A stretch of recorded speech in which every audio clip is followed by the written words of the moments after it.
Labą dieną, šiandieną parodysiu dar kai kurių neurografikos principų.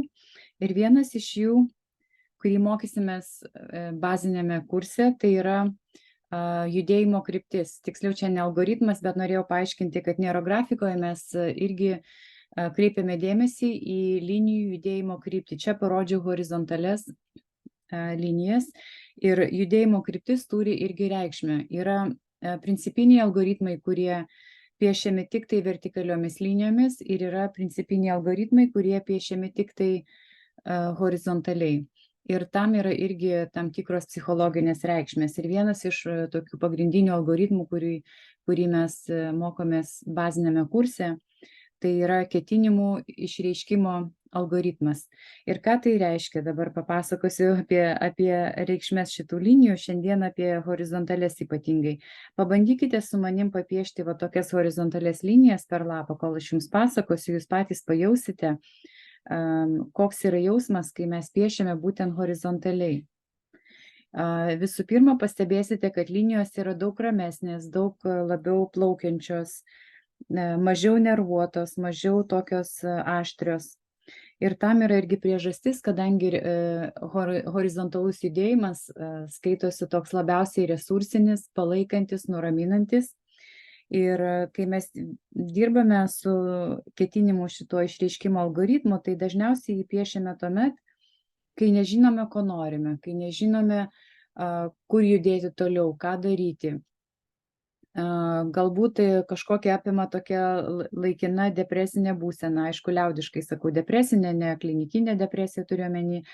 Galbūt kažkoks nerimas užeina ir aš tiesiog negaliu matyti dabar kažkokių sprendimų. Tai paimat ir piešiat tokias horizontales linijas, tokias bangelės, tarsi jūra banguojanti. Ir iškart pajausite, kaip atsipalaiduoja jūsų ranka, atsipalaiduoja kvėpavimas šiek tiek. Ir ypatingai, jeigu norite išreikšti kažkokį tai norą, bet nežinote, ko norite. Norite save motyvuoti, bet nežinote, kam ir kaip, tai horizontalus judėjimas va čia mums labai padeda. Ir būtent tas algoritmas, jisai turi tikrai tokį labai palaikantį, kaip pasakyti, palaikantį tokį režimą mums. Ir mes čia dabar ieškome tose linijose susikirtimų.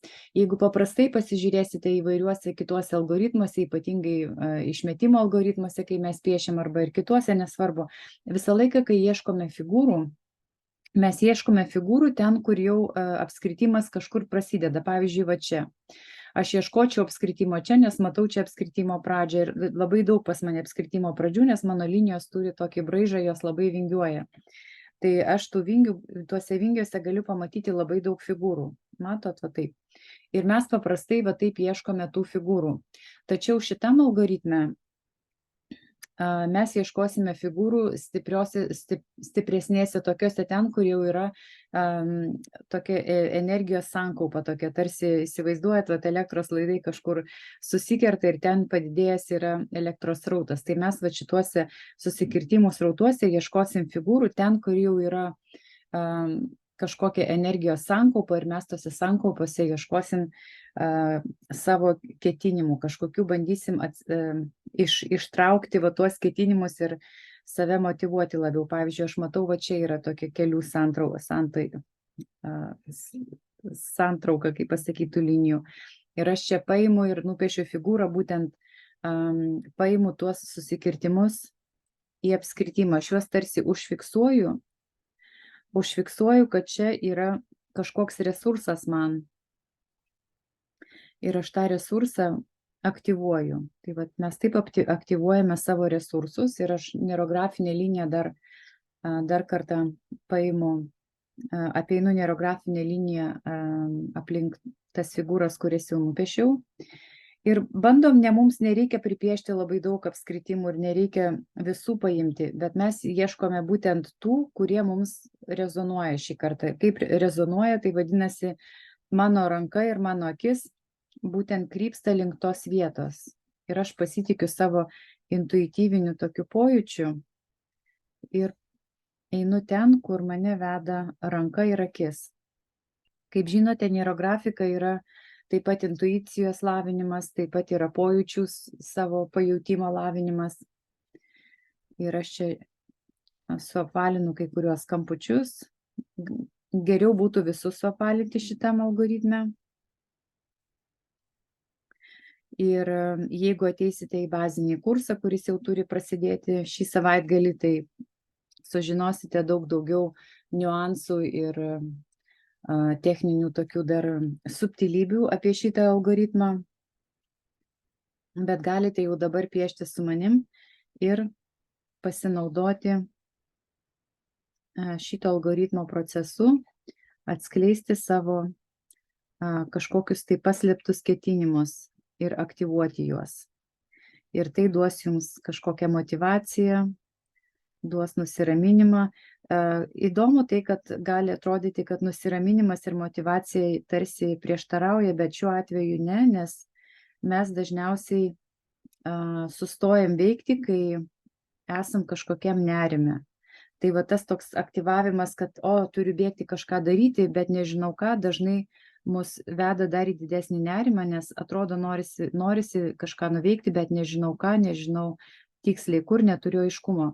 O va toks nusiraminimas kažkoks, toksai pajautimas, kad aš žinau, ko aš noriu ir aš žinau, kur aš einu, mums kaip tik motyvuoja mus kažką daryti ir mes esam labiau produktyvūs, nes mes veikiame labiau užtikrintai ir nešvaistame laiko galvodami, o ką man daryti ir kur man eiti ir kaip čia man suorganizuoti save. Tai čia yra toks irgi savęs organizavimo šiek tiek palaikymas.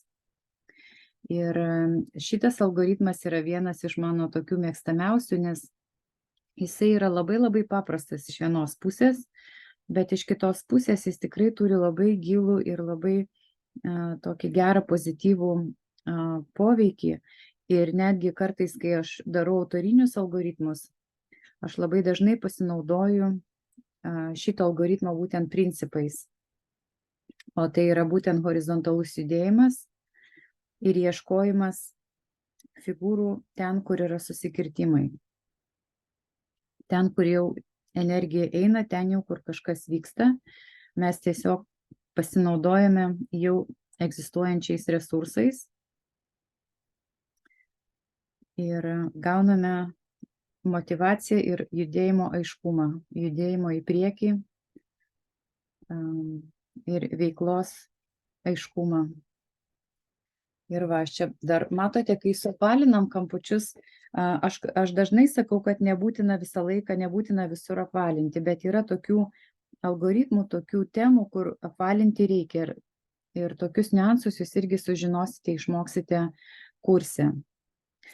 Ir nepaisant to, kad galite jau daug kur būt pabandę piešti su daug instruktorių įvairių, vis viena mokantis bazinių principų, mokantis paties metodo principų, jums duos didesnį ir gilesnį supratimą, kodėl jūs piešite taip, kaip išpiešti, kaip suprasti savo piešinius geriau, kaip suprasti spalvų pasirinkimą, kokias spalvas pasirenkat, kaip jas lengviau interpretuoti galbūt jūsų temoje.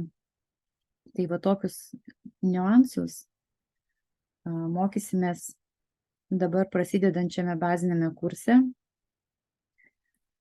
Ir kviečiu visas, kurios nepraėjote šito kurso, pasinaudoti progą, kadangi vesiu gyvai, bus atnaujinta programa. Aišku, kursas galėsite praeiti, jeigu nespėsite, dabar bus įraše taip pat. Ir tie, kurie praeis vėliau įraše, žiūrės įrašus video pamokas, vis viena turės gyvas sesijas su manim, gyvas supervizijos sesijas su manim. Tai va, tai aš jau nupiešiau kelias figūras ir man dar norisi kažkokios figūros čia žemiau, kadangi aš noriu išnaudoti visą lapo foną, ne tik tai per vidurį kažkur, bet pavyzdžiui pas mane šita pusė kairė yra pakankamai neužpildyta ir apačia pakankamai neužpildyta. Ir aš dabar sustoju šitam etapui ir pasižiūriu, kur aš labiausiai judu, kur aš labiausiai save išreiškiu ir kodėl man nesinori būtent vat šitos vietos aktyvuoti. Ir aš žinau, kad ten yra kažkokie resursai, kurie man reikalingi. Ir norėčiau aktyvuoti tuos resursus, nes kiekviena lapo zona irgi turi savo kažkokią tai sutartinę reikšmę. Ir žinant tas zonas ir tas sutartinės reikšmės, mes irgi galime padaryti kai kurias įžvalgas savo. Kodėl būtent šitoj lapo zonai man nesinori piešti, kodėl aš noriu labiau judėti toj lapo zonai. Ir tuomet galime pasižiūrėti ir sąmoningai aktyvuoti būtent tuos resursus ten, kur galbūt yra mūsų paslėpta zona. Tai va ten, kur aš neaktyvuoju resursų, tai ir gali būti mano tokia kaip paslėpta zona. Paslėpta zona tai yra toks reiškinys, kai aš kažko nepastebiu, kai yra kažkas yra akivaizdu, galbūt akivaizdu kitiems, o aš nepastebiu savo procesų vidinių arba kas manyje kažkas tai yra. Tai vadinasi paslėptos zonos. Ir čia aš noriu aktyvuoti kažkokius resursus savo paslėptoje zonoje, kad ten vyktų procesai tokie harmoningi, o ne pasąmoningi procesai, kurių aš nematau, nevaldau ir nesuvokiu. Tai va, aš tą padariau, įvedžiau keletą dar figūrų ir man atrodo, kad galiu dabar tiksliai dar ir nežinoti, bet nepaisant to, atsakymai ateina su laiku, nes neurografika veikia labai paslaptingai ir aš kadangi jau piešiu senokai ir su daug žmonių, aš žinau, kai taip veikia pagal savo rezultatus ir pagal jų rezultatus, kad neurografika veikia labai netikėtai ir klastingai. Tai reiškia, kad jinai veikia, galbūt ateina tie sprendimai ir atsakymai galbūt pačiu netikėčiausiu metu, arba po to, kai kažkas tai jau praeina kažkoks laiko tarpas ir tiesiog sunku susėti tą, ko tu gauni, tą rezultatą, sprendimą, susėti su konkrečiu piešiniu. Todėl aš visą laiką sakau, pasirašykite temą, pasirašykite visas detalės, visas įžvalgas iš piešinio, ant piešinio, tiesiog kažkur šone arba kitoje lapo pusėje, nes po to pasižiūrėjus vėliau labai įdomu pasižiūrėti, o tikrai va šitą piešiau, va taip piešiau ir būtent taip viskas išėjo, taip viskas išsipildė pačiu geriausiu būdu. Tai vat mano pastebėjimais neurografika būtent taip ir veikia. Jinai veikia kaip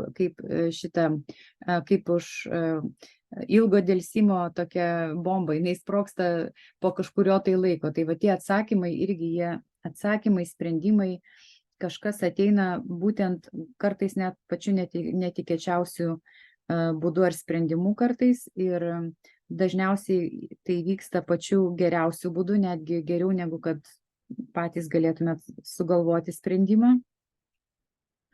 Ir ateina kartais pačiu netikėčiausiu momentu irgi.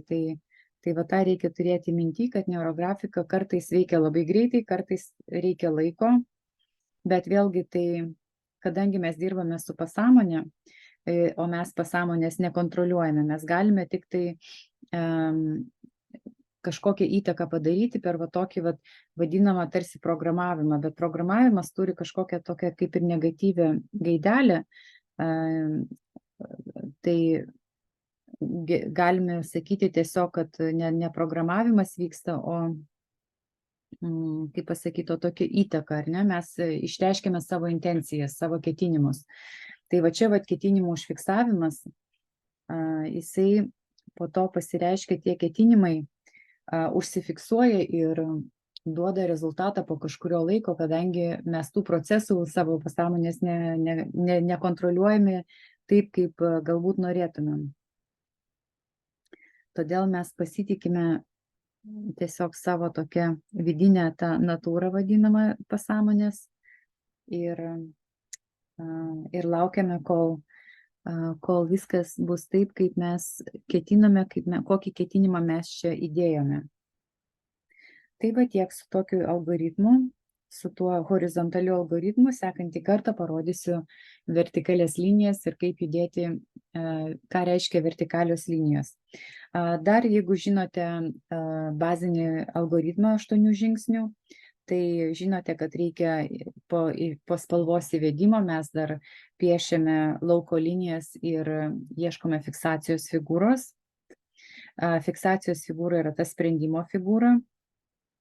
Ir aš dabar įvesiu tokią liniją, jinai bus storesnė ir aš ją dabar vedu lauko liniją, aš stengiuosi eiti per visą lauką nuo vieno lauko krašto iki kito, jinai bus šiek tiek ryškesnė, matosi. Čia bus kita. Ir įvedus porą tokių lauko linijų, aš spalvos dabar neįvedinėsiu, bet jūs galite pasilikti, papiešti savo ir įvesti dar spalvos. Tos, kurios žinote, kaip spalvoti, tai jau žinote, kartoti nereikia, o kitoms siūlau pasižiūrėti mano kitus piešinius arba ateiti į kursą. Ir dabar ieškom fiksacijos tos figūros arba sprendimo figūros.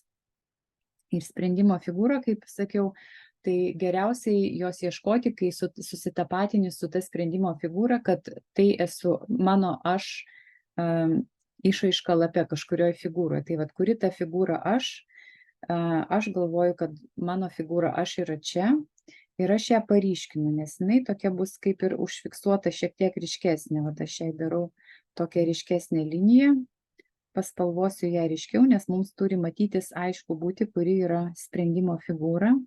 Tai yra figūra aš šitame lape. Aš šitame sprendime, ar ne? Mes, kai sakom aš, tai nėra, kad visiškai aš visokia, bet aš būtent šitame sprendime.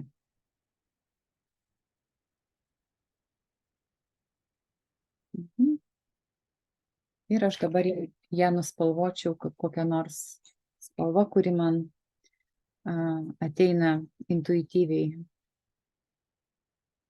Šiuo metu oranžinė. Ir žinote, kad mes nespalvojam vienos figūros, neišryškiname tiesiog vienos figūros. Mes spalva kūrėme naujas figūras. Ir labai gerai, kai spalva išeina iš vieno laukelio ribų arba iš vienos figūros ribų. Ir mes leidžiame spalvai laisvai judėti. Galima spalvas vieną ant kitos spalvoti, taip. Bet siūlyčiau nepalikti, nespalvoti per pusę. Pavyzdžiui, pusę laukelio vienai, pusę kitaip, siūlyčiau taip nedaryti. Kodėl, vėl aiškinau kitame video, bet jeigu norite sužinoti daugiau tokių subtilybių, vėlgi kurse mes detaliai apie tai mokomės ir sužinom. Taigi, jeigu norite daugiau informacijos, žiūrėkite mano kituose postuose arba mano tinklapyje www.ilonahasan.com arba rašykite man čia Facebook'e arba YouTube'e. Ačiū.